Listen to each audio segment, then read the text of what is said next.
చంద్రబాబు మీద మీకు నమ్మకం ఉంటే, అమరావతిలో భూములు కొనుక్కోవాలి.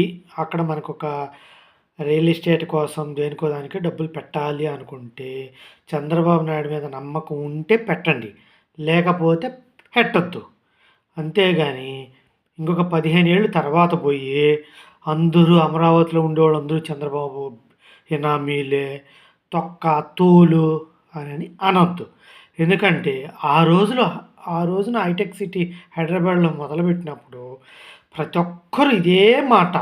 ఆడు తీసుకెళ్ళి అక్కడెక్కడో ఆళ్ళలో రేపల్లో డబ్బులు ధారపోస్తున్నారు. ఈ ఎయిర్‌పోర్ట్‌కి 5,000 ఎకరాల అవసరం ఏంటి?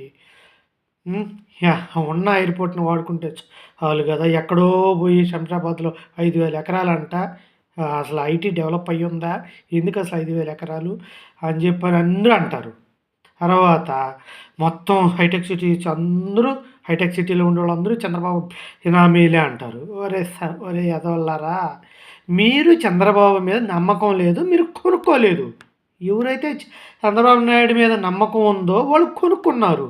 వాళ్ళు బాగుపడ్డారు. అంతేగాని చంద్రబాబు బినామీలే ఉన్నారు అనే సొల్లు చెప్పబాకండి. ఈరోజు చెప్తున్నా కదా! మీకు నమ్మకం ఉంటే చంద్రబాబు నాయుడు మీద, అమరావతి మీద నమ్మకం ఉంటే కొనుక్కోండి. నమ్మకం లేదా అసలు కొనొద్దు. 15 ఏళ్ల తర్వాత కూడా మీరు ఇటువంటి సొల్లు కబుర్లు చెప్పొద్దు. ఓకే. బాయ్.